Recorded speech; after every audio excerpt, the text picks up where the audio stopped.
¿Qué tal, amigos? Espero que estén muy bien. Este es el saludo clásico nuestro hacia ustedes. Y bueno, queríamos seguir compartiendo este ciclo de la serie El Agua especial, la serie El Agua protagonistas. Tuvimos la visita de la presidenta del partido GEN de la Argentina, diputada Margarita Stolbizer. Ella vino a presentarnos su libro Yo Acuso, sobre la administración Kirchner, algunas denuncias específicas sobre la posible corrupción de la administración Kirchner, y estuvimos con ella dialogando también en este formato distinto que queremos compartir con todos ustedes y que se desarrolla de esta manera.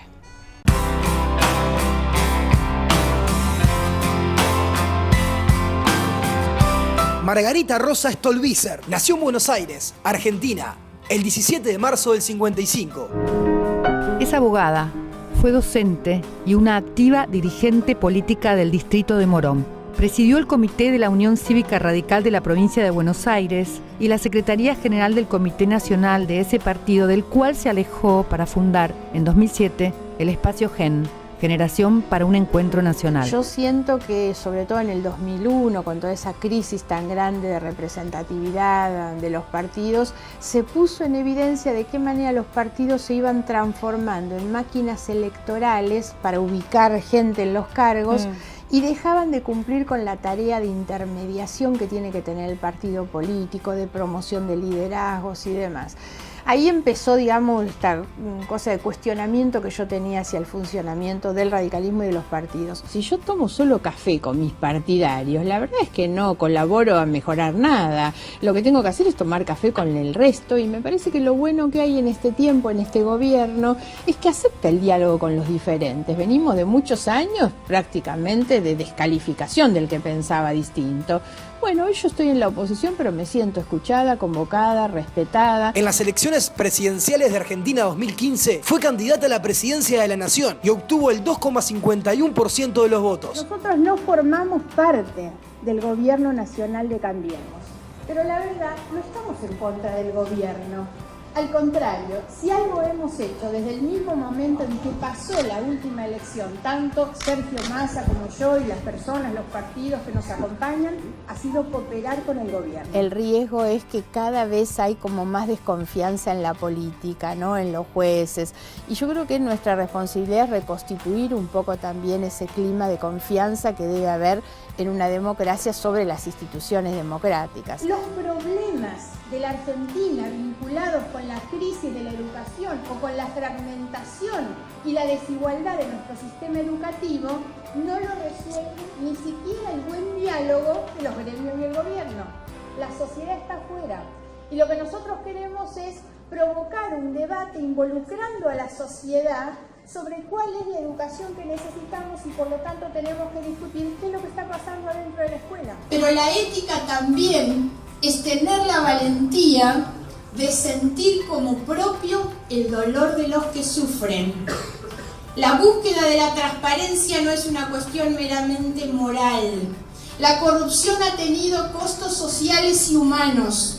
Por eso hay que reconcebir una idea de la ética que se indigne de igual manera frente al que roba como frente al que sufre.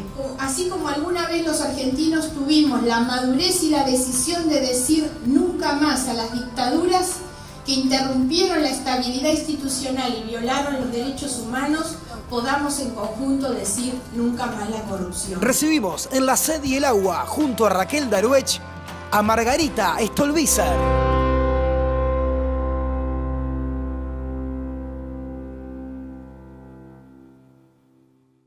Bienvenida, Margarita, es un gusto para nosotros recibirla acá en este ciclo de la serie El Agua. Estuvo en el aire como programa periodístico 21 años en el canal estatal, y hemos retomado esta forma de almuerzos y desayunos presenciales para el cual estabas invitada desde el primer día, sí, y que por algunos problemas no pudimos realizarlo y por fin se concreta. Es para nosotros un orgullo que estés aquí, porque la diversidad y la capacidad de llevar adelante e instrumentar políticas que vayan oxigenando al sistema político nos parece lo más sano. Nosotros desde este lugar que está destinado para pocas personas por su tamaño y demás, vamos a transmitir estos programas en breve en un ciclo y en un lugar que se llama Uno por Uno, que es nuestro actual programa en BTV, Indirect TV, que también los podés ver los martes a las 23 horas, porque algunas cosas que hacemos son como estas, es uno por uno, conocernos, saber quién está atrás del personaje, como por ejemplo ahora Margarita Stolbizer es una mujer que ha acusado y que ha llevado adelante una serie de denuncias por su profesión de abogada, de política y de compromiso frente a la corrupción sobre el último periodo, el periodo kirchnerista. Eso lo podemos leer en Yo Acuso, pero a mí me gustaría empezar por quién está atrás de este Yo Acuso pertinazmente y, por ejemplo, si te viene a la memoria así rápidamente, ¿cuándo sentiste que tenías que pelear por primera vez contra lo injusto o lo que tú entendías injusto o corrupto o por fuera de la moral? Gracias, Raquel, por la invitación y muchas gracias a todos y a todas por estar. La verdad es que a mí me pasó como la mayoría de los jóvenes. Es difícil que un joven cuando está en su etapa de colegio no sienta esa necesidad de salir a trabajar por las causas justas. El problema no son la falta de ideales en los jóvenes, sino es la traición que muchas veces los adultos hacen o hacemos a los ideales de los jóvenes. Entonces, para mí la motivación fue esa. Yo estaba en el colegio secundario y sabía que quería dedicarme a la política y tenía incluso una especie de liderazgo casi natural delante de la clase, y siempre cuento, digamos, esto desde lo personal, que yo estaba esperando cumplir los 18 años para afiliarme al partido político. Yo me afilié al Partido Radical en ese momento, y para sacar registro de conducir. Eran las dos cosas que en simultáneo quería, así que desde muy joven fue. Y cuando la recuperación democrática en el año 83, bueno, yo fui de los muchos argentinos que se inspiraron atrás de la figura de Raúl Alfonsín. Raúl Alfonsín fue el gran motivador y el gran inspirador para muchos de nosotros en las buenas causas que tienen que ver siempre con poder vincular no solamente la lucha contra la corrupción, sino la lucha por un mundo más justo, ¿no? Y la idea del mundo más justo tiene que ver con esto. El problema de la corrupción no es un problema, recién pasaban algo que yo digo siempre, no es un tema meramente moral. En la Argentina la corrupción ha tenido costos sociales y humanos terribles, y en nuestro caso ha cobrado vidas humanas. Esto es lo que ha ocurrido, entre otras cosas, con lo que se llamó la tragedia de Once del ferrocarril Sarmiento, donde murieron más de 50 personas en un episodio que la propia justicia dijo era casi una consecuencia inexorable de cómo funcionaba una maraña mafiosa de funcionarios, empresarios y sindicalistas, que en lugar de destinar la plata al mantenimiento de los trenes, se la llevaban a sus cuentas personales, ¿no? De la dictadura a la democracia, esta democracia que tú integrás, ¿qué diferencia encontrás en cuanto a eso? Bueno, enorme, por supuesto. La dictadura en Argentina, como en los otros países de América Latina, significó no solamente la interrupción en términos institucionales, sino el ejercicio desde una concepción de poder autoritario de los más crueles crímenes en realidad. Para la Argentina esto significa un saldo enorme y trágico de muchas personas muertas, desaparecidas, torturados, pero además siempre me parece que también hay que marcar la terrible infiltración que nos dejó en términos culturales, ¿no? Una sociedad devastada también en sus valores, esa concepción tan individualista del sálvese quien pueda, donde no me importa lo que le pasa al otro. Eso también son consecuencias culturales de la época de la dictadura. Y la democracia, que como en todos los países de América Latina nos cuesta muchísimo, y además siempre creo que uno tiene que reconocer que las democracias que tenemos tampoco son las democracias que esperábamos. digamos, ¿no? Yo leí en un momento un librito de Sorge que se llama La democracia inesperada, y un poco lo que reflexiona ahí es que todos los que luchamos por recuperar la democracia en nuestros países, incluso muchos que quedaron en el camino, lo hacían con un ideal de democracia que es la democracia vinculada con los derechos de las personas, ¿no? Las instituciones no son edificios, las instituciones son derechos y son reglas sobre todo, y lo cierto es que la democracia que nosotros tenemos hoy está lejos de ser esa democracia que imaginamos y por la que luchamos, porque uno entiende que la democracia es el instrumento y el ámbito para garantizar a todas las personas en condiciones de igualdad la totalidad de sus derechos. Entonces todavía es una democracia que nosotros tenemos que ayudar a fortalecer, a consolidar, a construir para que efectivamente esa democracia garantice derechos. Y cuando hablamos de derecho, el derecho no es simplemente una cuestión a declarar. Si algo tenemos, nuestros países tienen esto en común, son cuerpos normativos extraordinarios. Todos los derechos están declarados y proclamados. Sin embargo, existe una brecha muy grande entre el derecho declarado y la posibilidad real de ejercerlo, ¿no? Entonces, eso es lo que debe asegurar la democracia, una democracia a la que todavía le falta un poquito más. ¿Qué adultos dejaron su impronta en tu forma de ser, que hoy, así como sos y lo que enfrentás y frente a todas las dificultades, aparece desde adentro como sosteniéndote? ¿Algún adulto de tu vida? Sí, no, en el ámbito público, como dije recién, Raúl Alfonsín a mí me ha marcado. ¿Y del familiar? Muchísimo, y en lo familiar, por supuesto que mis padres. Yo soy hija de padres médicos, pero de un hogar de clase media, donde en realidad he visto, como muchos otros, el esfuerzo de los padres para que los hijos, para poder cumplir siempre con este sueño del padre, que es que el hijo llegue un poquito más lejos de lo que llega a uno, ¿no? Esa es la idea del ascenso de la movilidad social, que en gran medida en nuestro país se ha perdido en los últimos años. La idea de que la educación y el trabajo son los pilares desde donde se construye no solo un futuro personal, sino un futuro colectivo también. Y bueno, y mis padres eran esos, son los que se esfuerzan para que sus hijos puedan llegar un poquito más allá. Pero antes de tus padres hubo algún inmigrante. Sí, eso también es lo que va forjando nuestra identidad. Nosotros somos pueblos que en realidad somos todos hijos y nietos de inmigrantes, que son los que llegaron a este lugar porque esta tierra ofrecía esperanza y trabajo, ¿no? Y siempre me parece que con eso fuimos forjando una identidad. La identidad que nosotros heredamos de nuestros padres y de nuestros abuelos es esa, es la nación basada en el valor de la educación y el trabajo, ¿no? Y eso también, lógicamente, que a uno lo condiciona. Y después siempre marco, lo hago en el libro, para mí el papel que cumplieron mis profesores en la escuela, los profesores y los compañeros de colegio, ¿no? A lo largo de los años a mí me ha tocado transitar por distintos grupos humanos, pero sin embargo, por muchas razones, ese tiempo y ese espacio que uno comparte en la escuela, con compañeros y con docentes, con profesores, para mí es la etapa más inolvidable de la vida, porque es la que nos determina en gran medida en lo que después somos. Y a mí los profesores en la escuela eran los que me daban los libros. Yo tenía una profesora de historia a la que amaba muchísimo y un profesor de instrucción cívica, se llamaba la materia. Y ellos eran los que me traían los libros, y bueno, y yo me involucré con la política a partir de la historia, no por otra motivación que no sea vincular la historia con la política y entender cada hecho de lo que nos había pasado como país a partir de las cosas que pasaban en las decisiones políticas. Bajo el 400 y en definitiva el aumento del 200. Porque también el gran desafío que este gobierno tiene es reconstruir credibilidad. Y la credibilidad les impone ser mucho más serios y ser, obviamente, insisto, legalistas.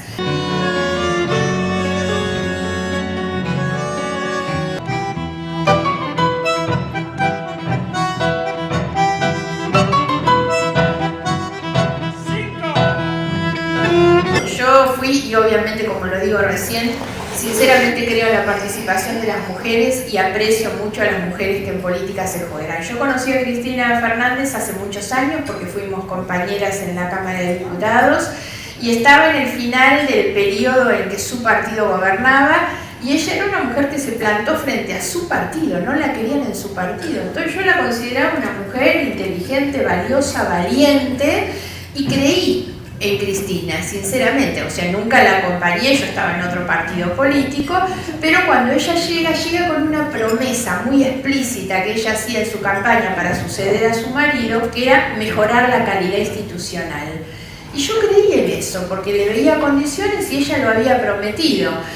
Y el gobierno de Kirchner en su última etapa, bueno, nosotros éramos muy críticos, pero sin embargo, si algo traicionó Cristina fue esa promesa de mejora de la calidad institucional. Entonces, en principio, soy de los frustrados, digamos, porque le hice una apuesta que la cosa iba a ser mejor y no fue. No solamente la institucionalidad se deterioró, yo siento que de la herencia que nos han dejado, bueno, ayer se conocieron los índices de pobreza en mi país.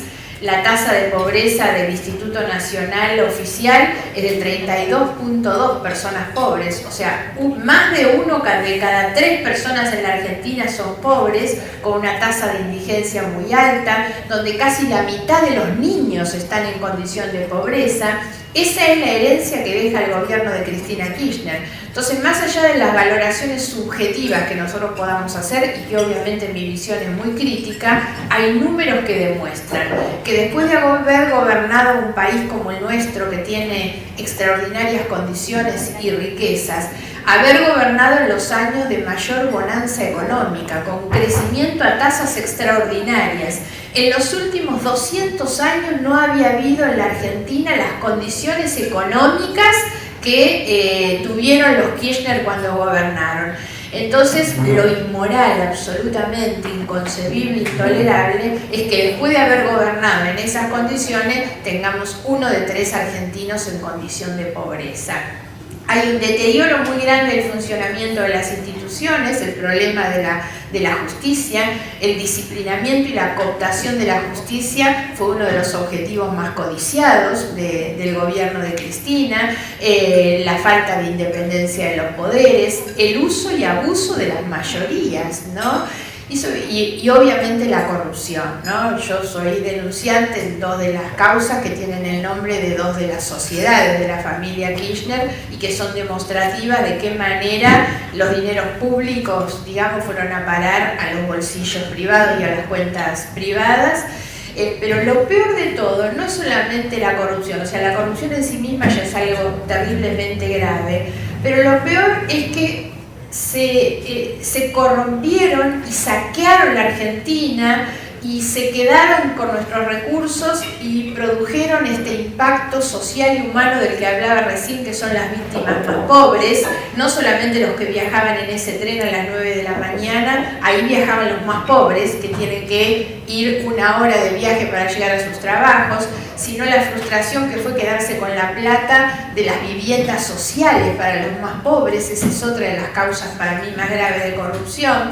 Pero además de todo eso, lo peor es que todo eso fue atrás de la pantalla y de la mentira de lo que le llamaron el relato. Tuvieron una eficacia comunicacional extraordinaria en la instalación de un relato que contaba de sí mismos algo que no se compadecía con su realidad. Por eso es que hoy, y este es el dato que yo considero esperanzador del tiempo que estamos viviendo en la Argentina, es que yo siento que hay una sociedad que reaccionó. A veces porque hay que tocar fondo para salir, porque tenemos que encontrarnos con estos episodios tan obscenos y tan dolorosos, que son sobre todo los videos que se conocieron este año, que ustedes acá habrán visto, los millones y las montañas de dólares que tenían, digamos, como parte de ese patrimonio particular. La verdad es que eso es tan obsceno y la gente ha reaccionado, porque durante los últimos años nosotros tuvimos una sociedad muy adormecida frente a la corrupción. Hace muchos años un constitucionalista muy prestigioso en la Argentina, Carlos Nino, escribió un libro que era La Argentina al margen de la ley, y hablaba de la sociedad anómica, indiferente. Y en estos años pasó eso también. Entonces a muchos argentinos les costaba reaccionar, miraban para otro lado. Claro, cuanto mejor les iba económicamente en su bolsillo particular, menos disposición a cuestionar lo que se estaba haciendo. Otros no hablaban por miedo, otros no hablaban por complicidades. Y hoy creo que lo que está pasando es que el habernos encontrado con esos episodios tan obscenos y dolorosos hace que la gente reaccione. Y ese es el buen dato que la Argentina tiene. En lugar de mirar para otro lado, bueno, nos paran en la calle y nos piden hay que seguir adelante, hay que seguir investigando. Le reclaman a la justicia, muchos dicen, bueno, la justicia ahora reaccionó. Bueno, hay una sociedad que también reaccionó. Porque esto es un dato que siempre hay que tener en cuenta. Se llega a niveles tan profundos de corrupción como los que ha tenido la Argentina solamente si hay altos niveles de convalidación social, Si hay una sociedad que mira para otro lado, que en el discurso condena la corrupción, pero cuando llega el momento va y vota a los corruptos. Eso también es lo que pasa. Entonces, como sociedad, como ciudadanos, nos tenemos que hacer cargo también de esa cuestión. Yo defiendo sobre todo, y esa fue mi campaña electoral del año pasado, tenía 2 pilares y repetí eso hasta el cansancio. Me fue muy mal electoralmente, pero mis 2 pilares eran igualdad y decencia. La verdad, eso es lo que me motiva y yo creo en las sociedades igualitarias y por eso me considero una persona progresista o de izquierda, porque realmente ese es el horizonte de la acción política. Así como se mintió durante mucho tiempo en los años que pasaron, también ahora, yo digo, un video vergonzoso del ex secretario de Comercio de Moreno, que muestra una olla y diciendo Macri hambrió a la gente. Bueno, miren, primera aclaración, yo no pertenezco al gobierno de Macri y tengo muchas diferencias con el gobierno de Macri, pero algo que es una absoluta mentira es que haya hambreado a nadie. Sinceramente, este es un gobierno que mantuvo todos los planes sociales que tenía el gobierno anterior y los amplió, los mejoró. No hay ninguna persona que hoy pueda decir que perdió un beneficio que tenía. Ahora, es un gobierno que comete errores y el principal error fue el tema de las tarifas. A veces se enojan conmigo mis amigos del gobierno, pero yo les digo que lo peor del macrismo es cuando hace kirchnerismo. ¿Cuál fue el error para mí más grande que cometieron? Bueno, creer, digamos, que consolidaban la autoridad presidencial desconociendo la necesidad de recuperar instituciones y legalidad. Entonces avanzaron por un aumento de tarifas que era necesario hacer, que todos sabíamos porque las tarifas estaban aplastadas y los subsidios distorsionaron nuestra economía durante mucho tiempo. Pero la verdad, las cosas hay que hacerlas en el marco de la ley. Entonces lo que debió haber hecho el gobierno de Macri era haber llamado a las audiencias públicas. En nuestro país las audiencias públicas no son vinculantes, pero siempre son obligatorias, y si hubiera hecho las audiencias públicas en el mes de febrero, no hubiera tenido el problema que tuvo y que terminó debilitando al propio gobierno en realidad. Las tarifas debían ser aumentadas. La posibilidad de que la tarifa no sea brutal en su aumento como fue, es que la audiencia pública también permite analizar el contexto económico y social en el que se va a dar el aumento. Porque también el otro problema es que el gobierno demostró mucha improvisación en esto. No se puede decir aumento al 1.500 y después, bueno, bajo al 400 y en definitiva el aumento del 200. Porque también el gran desafío que este gobierno tiene es reconstruir credibilidad. Y la credibilidad les impone ser mucho más serios y ser, obviamente, insisto, legalistas. Encapsulados, y siento que la gran mayoría de los argentinos, y en esto no pongo el gobierno o el no gobierno, la gran mayoría de los argentinos quiere una Argentina diferente y trabaja para eso. Y me parece que ya esa grieta la saltaron mucho del otro lado.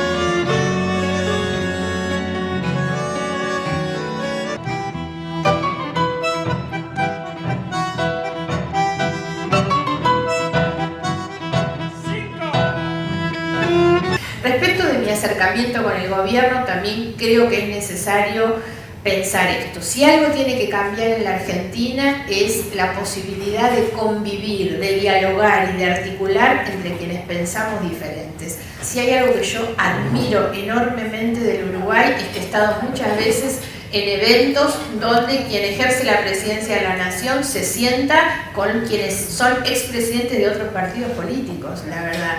En la Argentina, en los últimos años, ha habido una descalificación permanente del que pensaba distinto. Yo volví a la Casa de Gobierno, siendo que soy diputada nacional y presido un partido nacional, después de 12 años, por primera vez cuando asumió Macri. Y algo que yo decía recién en el video y lo siento de esa manera, yo estoy en la oposición porque el votante en el mes de octubre dijo Macri gobierna, todos los otros están en la oposición. Eso ni siquiera es opinable ni es subjetivo, es el lugar donde estoy. pero me siento respetada en un gobierno que ha cambiado un clima, que dialoga, que convoca, que no pretende nunca cambiar nuestras ideas y nos respeta nuestra diversidad. Porque esta es otra cuestión también desde lo cultural. Tenemos que recuperar la idea de que la diversidad nos enriquece. Cuando uno habla con alguien que piensa distinto, siempre me enriquezco, siempre puedo recoger algo de eso y tiene un valor dialogar con quien piensa diferente. Durante todos estos años se intentó instalar la idea de un pensamiento único y se descalificó o se persiguió al que pensaba diferente. Entonces, este es un gobierno con el que yo tengo muchas diferencias. Ahora, nada me impide a mí sentarme a conversar con el gobierno. Y de hecho, además, creo que la Argentina necesita reconstruir espacios de diálogo y de cooperación. Cooperar no es decirle que sí a todo. Ahora, cooperar es que cuando llegan las leyes al Parlamento, nosotros trabajamos sobre las leyes, intentamos mejorarlas y cuando algo no está bien, nos plantamos. Cooperar no es decir que sí, es poner límites, es controlar, es marcar las diferencias. Y un valor que tiene hoy también interesante la Argentina es esta suerte de equilibrio en la composición del Congreso, porque las mayorías absolutas no nos llevaron a los mejores lugares. Ellos mandaban las leyes y claro, se conformaban con que tenían el número, levantaban las manos, hicieron un desastre y aprobaron cualquier cosa. En cambio hoy la existencia de equilibrios hace que el gobierno necesita, y se ha mostrado una gran madurez de parte de quienes gobiernan, la madurez de entender que necesitan a los otros, y de parte de la mayoría de la oposición, no de todos, de entender que tenemos que colaborar también para facilitar esas condiciones. Ese equilibrio hace que hoy el Congreso funcione mucho mejor. Y voy a decir una cosa dura, pero es exactamente cierta. Muchos dicen, bueno, pero también lo hacen porque están obligados. Como no tienen mayoría, tienen que hacer concesiones. Esto es así, pero nosotros en la Argentina venimos de muchos años donde cuando no tenían mayorías las compraban. Entonces creo que lo valioso de este gobierno es que no está comprando votos, no está comprando mayorías, construye diálogos y así arma el consenso. No somos el gobierno, pero no soy la Cámpora ni Cristina tirándole piedras al gobierno. Con Massa tenemos el mismo entendimiento de que la oposición en ese lugar se ejerce de manera cooperativa. Y el acuerdo que tenemos es hoy de índole parlamentaria. Coincidimos en la agenda, Massa lidera una agenda social que es muy importante, entonces él habla de los jubilados, de las pymes, del impuesto a las ganancias, de las tarifas, y eso es lo que nos unifica hoy. Yo no tengo con Massa ningún acuerdo de tipo electoral en realidad. En los últimos tiempos se han empezado a ventilar muchas denuncias. Se habla de los Panamá, se ha hablado de Gabriela, la vicepresidenta, se habla de Massa. Y a mí me parece que no hay que caer en la trampa. Eso es una trampa de todo lo que durante todo este tiempo se han enriquecido brutalmente con episodios de corrupción. La idea de los medios hegemónicos hay que tratar de tomarla con pinzas, por supuesto. Clarín ejerció una oposición muy fuerte y muy contundente al gobierno anterior. Lo siguen haciendo porque ellos siguen desnudando muchas de las cosas y siempre intentan, como todos los medios a quienes uno tiene que dejar de idealizar y mirar como empresas en realidad, que eso es lo que son, y lo que hacen es marcarle la cancha a los que gobiernan. Lo que quiero es plantear siempre sobre lo anterior, que no hay que caer en la trampa esta de la generalización de que en la política todos son iguales y todos son corruptos. Se intenta hacer creer eso como un mecanismo de defensa. Eso es como dicen siempre, la mejor forma de esconder el elefante es ponerlo en la manada de elefantes. Entonces, cuando se hace creer que, bueno, todos somos igual de corruptos, y entonces Macri porque tenía los Panamá, Gabriela por esto, Massa por lo otro, no debemos permitir eso, porque no hay ninguna posibilidad de comparar una situación con la otra. Ahora, así como digo, en favor de los que están en el gobierno, que no se los puede ni comparar con los que se fueron, también creo, y se lo he dicho a ellos, que tienen la obligación no solamente de no ser corruptos, porque no es suficiente decir, bueno, yo no robo. La obligación es ser extremadamente prolijos y ejemplares. Los que gobiernan hoy tienen la obligación de la ejemplaridad. Va a cambiar la Argentina, efectivamente, si son intachables en sus conductas, no solo si no roban. Y en esto también otro mensaje pero como sociedad en este punto, no sirve para nosotros para poder reconstruir una cultura de valores humanos y morales, porque eso es lo que creo, decir yo soy una persona honesta, ¿no? Y entonces cada uno de nosotros individualmente, uno se va a la noche a dormir, pone la cabeza en la almohada y dice yo no robé nada y soy honesto. La verdad es que no sirve ser una persona individualmente honesta en una sociedad carente de valores. La obligación principal que tenemos es llevar, trasladar esos valores que sostenemos en lo individual a la construcción de una conducta colectiva. Lo que nosotros necesitamos es que la idea de la integridad y de la búsqueda de la equidad como valor sobre todo, no se ejerzan solamente como parte de una satisfacción individual, sino realmente que tenemos que ser una sociedad que piensa en términos de esos valores. Nosotros tenemos una historia política, social y cultural de divisiones, ¿no? Porque desde los unitarios y los federales, los peronistas y los radicales, o los peronistas y no peronistas, la verdad. Y hemos convivido con esto, me parece. El gran problema de los últimos años, que es lo que se llamó la grieta, digamos, es cuando se pasó de esa convivencia tensa, porque siempre fue tensa esa convivencia de dos, se pasó a la descalificación del otro. Cuando uno cree que realmente le puede poner un pie en la cabeza del otro. Y me parece que eso fue muy malo. Y lo otro, cuando la grieta para algunos estuvo justificada en hacer callar a los otros, porque los otros estaban denunciando la corrupción de esto, ¿no? Yo, sin embargo, siento, por eso yo vivo el momento en la Argentina con mucha esperanza. Estoy convencida, por esto que decía antes, siento que hay una sociedad que ha reaccionado, que quiere reconstruir valores, siento que hay un gobierno, insisto, con el que tengo muchas discrepancias, pero me parece que favorece también esas condiciones.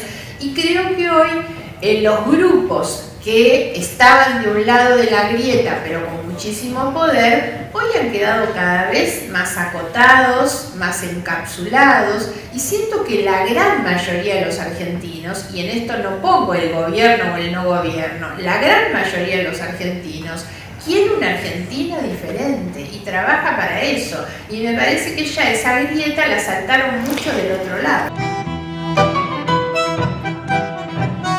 Sin embargo, siento también que estamos obligados, tal vez por estas mismas crisis, a hermanarnos mucho más. Yo creo en el potencial que tiene nuestra región, creo realmente en una región integrada donde en conjunto todos podamos salir al mundo, ¿no?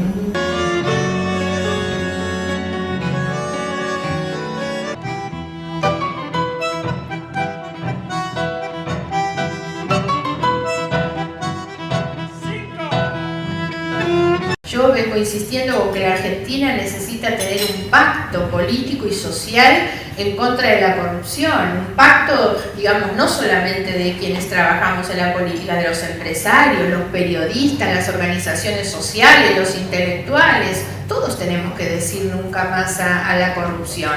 Ahora, sueño con algunas cosas más que eso. Por eso vuelvo un poco a lo que fueron mis dos pilares el año pasado, que es la igualdad y la decencia. Y yo, si un país sueño, es un país igualitario y un país decente. Y ahí la gran discusión, sobre todo la discusión que damos los sectores de izquierda y progresistas, es sobre el papel del Estado. Quien debe garantizar a todas las personas las condiciones de igualdad de posibilidades es el Estado. Esa es la gran discusión. Las sociedades igualitarias son aquellas donde todas las personas tienen la posibilidad de su felicidad, de su triunfo, de su éxito, de su progreso, porque el Estado es el que les da todas las mismas condiciones. Después depende de las personas si están en la capacidad de aprovecharlo, si quieren hacerlo, pero todos tienen iguales posibilidades. Ese es el país que yo creo, y creo que se hace con decencia. Sin decencia no. Ahora, la decencia no es un concepto moral. La decencia no es solamente la exigencia de cuentas transparentes. Eso es una herramienta. La sociedad decente también es la que define cómo se para frente a la vida, ¿no? Yo siempre hablo mucho del libro de Fernando Savater, donde le habla a su hijo Amador sobre la ética, ¿no? Y a mí me resulta muy inspirador eso, cuando él dice: lo que nos separa a los seres humanos de los animales es nuestro intelecto. El intelecto es lo que nos permite tomar decisiones frente a la vida. Hay cosas que uno en la vida no puede cambiar, que es donde nace, cómo, hay cosas que uno no puede cambiar, pero sí lo que uno cambia es la actitud frente a determinados hechos. Y entonces uno ahí es donde valora lo bueno de lo malo, lo conveniente de lo inconveniente, lo útil de lo inútil. Eso es, desde nuestra inteligencia, nuestra racionalidad, decidir cómo ejercemos nuestra libertad, cómo nos comportamos. Y eso, dice Sabater, eso es la ética, es cómo ejercemos nuestra libertad. ¿Entre Trump y Hillary? Hillary, no tiene punto de comparación. ¿Por qué? Bueno, porque creo que tal vez queda también políticamente incorrecto plantearlo. Me parece que Trump no es el ideal que yo imagino para una sociedad democrática, sinceramente, porque además pienso siempre en las sociedades democráticas como aquellas que no se conciben hacia adentro mirándose su ombligo, sino que se conciben como parte de un mundo global. Y el principio de la solidaridad, estas cosas de sentir el dolor del que sufre, no es del que sufre adentro de mi familia o de la manzana donde vivo, es poder entenderlo en cualquier lugar del mundo. Y este hombre se permite incluso la descalificación y el desprecio de los que sufren en otros lugares. Hillary me parece que representa mucho más los valores democráticos y obviamente como mujer creo que también ella los expresa mejor. ¿Cristina va a la cárcel? Digamos que las penas por los delitos en contra de la administración pública en nuestro país no son muy altas. Yo creo que va a terminar yendo por lo que puede ser un concurso de delitos y también por lo que para nosotros es en nuestro Código Penal el delito de asociación ilícita, porque para mí ella era la líder de una organización. Nuestro Código Penal dice que la asociación ilícita es la organización o la banda que se constituye con la intención de cometer delitos. Y uno ve la deliberación y el armado que hubo, las complicidades armadas justamente para el enriquecimiento. Entonces debería ser, digamos, digamos, cómo termina esta cuestión, pero sinceramente lo digo, no es algo que yo me lo haya puesto como objetivo de lo que estoy haciendo. La justicia es la que tiene que determinar dónde tiene que hacer. Lo importante, y que es lo que los argentinos necesitamos, es saber que existe una justicia creíble, eficiente, que pueda esclarecer los hechos, determinar las responsabilidades y aplicar una condena. Después veremos cómo termina. Y muchos me dicen también, bueno, pero ¿crees en la justicia? Lo que creo es que los delitos existen y las pruebas de los delitos están. Por eso es que creo que va a haber un final como ese. En el 2001, cuando fue el momento del que se vayan todos, la crisis política más importante de la Argentina, a mí me pasaba algo. Yo tengo mi despacho, mi oficina en el Congreso, en la esquina de Rivadavia y Riobamba, y tengo muy presente de mirar abajo la gente que arrancaba las baldosas del piso para apedrear el Congreso, ¿no? La reacción tan violenta que tenía la sociedad en contra de nosotros los políticos era muy fuerte. Hay un programa de televisión muy popular, uno de los más mirados y que miran los jóvenes, que hablaban y se referían a los diputados como ladrones. Todos los diputados lo éramos, el programa de Tinelli era, y todos lo éramos. Y mi problema era no solo eso, porque yo siempre tuve la tranquilidad de lo que era, sino que mis hijos miraban ese programa. Y mis hijos eran los que estaban siguiendo a través de la televisión las cosas que se decían de la política. Sin embargo, nunca dejé de hacer política, es algo que sinceramente me apasiona y nunca he tenido una vida, digamos, ni siquiera de altibajos en la convicción que le pongo a lo que hago. Entonces ni con los muchachos tirando piedras, ni con mis hijos preguntándose qué hace su mamá. Por suerte tengo mis hijos que me acompañan muchísimo y que me creen, y creo que ese es el valor más grande que uno tiene, que al haber resistido todos esos años en que la televisión los volvía locos diciéndole que su madre era ladrona como todos los demás, bueno, a mí me pasó en el último año, pero eso ya no me afectó de ninguna manera. Cuando yo inicié las dos causas, las dos denuncias contra Cristina, inmediatamente me hicieron una denuncia atrás. Miren, cuando hice la denuncia de Otesur, que es la primera de las sociedades, una semana después un abogado desconocido me hace una denuncia penal por enriquecimiento ilícito. Yo la verdad no entendía, porque además todo el mundo sabe, vivo en la misma casa hace 25 años, tengo una vida realmente austera. ¿Y saben por qué habían hecho la denuncia? Fui a mirar la causa. Resulta que hace unos años, 2, 3 años, en uno de los tantos robos que sufrí en mi casa, me habían robado un monederito de tela que yo tenía, donde guardaba, entre otras cosas, la cadenita de oro con los 3 nenitos que mi marido me había regalado y el anillo de compromiso de mi mamá. Entonces, cuando yo voy a la denuncia policial de ese robo, en la policía dicen le robaron alhajas. Entonces me hacen una denuncia por enriquecimiento ilícito por la cadenita de oro y el anillo de mi mamá. Una cosa que era un disparate tan grande. Ahí yo me di cuenta, en el libro lo cuento, que yo había pisado un hormiguero con lo de Otesur, porque llegar a una reacción como esa, de hacer una denuncia tan disparatada, era solamente de alguien que se había puesto muy nervioso con mi denuncia. Por supuesto que la denuncia fue rechazada.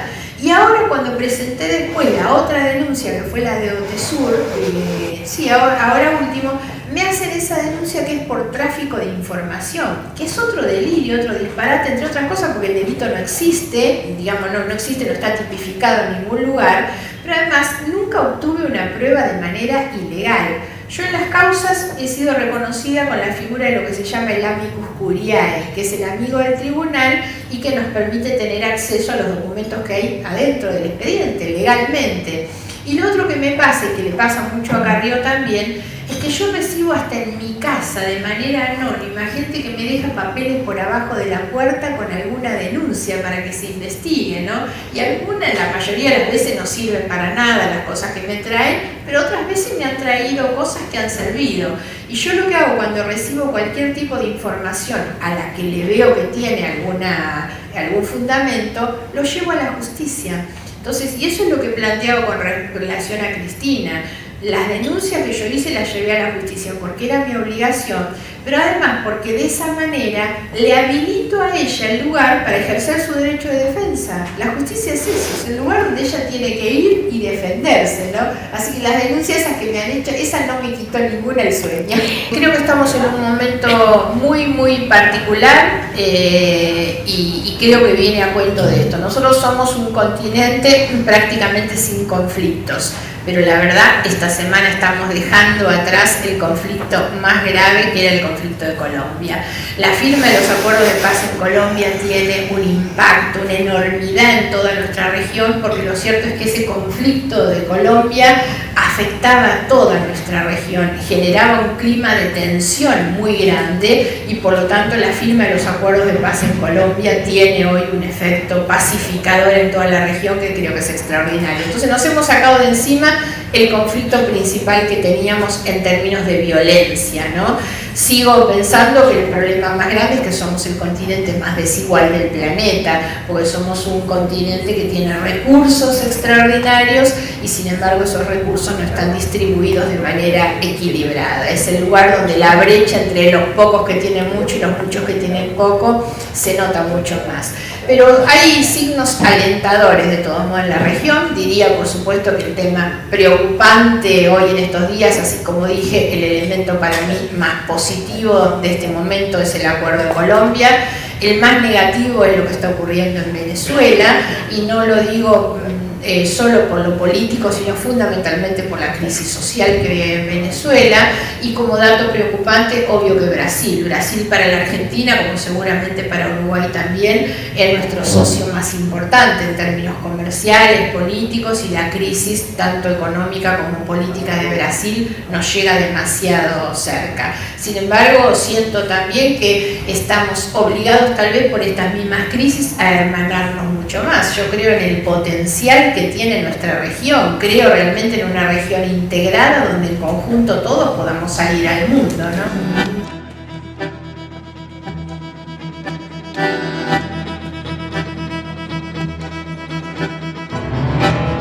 Margarita Stolbizer es una de las mujeres, de las políticas argentinas que ha tenido más fuerza en estos últimos tiempos con respecto a las denuncias de posible corrupción de las administraciones pasadas. También su acercamiento a Macri la ha marcado como una política de, bisagra, por decirlo de alguna manera. Quedó bien clara la diferencia que ella marca allí Con respecto a Carrió, con respecto a las denuncias, hay una personalidad que teníamos que conocer, que para nosotros fue un placer, y este fue entonces el encuentro que compartimos a través de BTV con todos ustedes y que le invitamos a seguir compartiendo el próximo martes a la misma hora.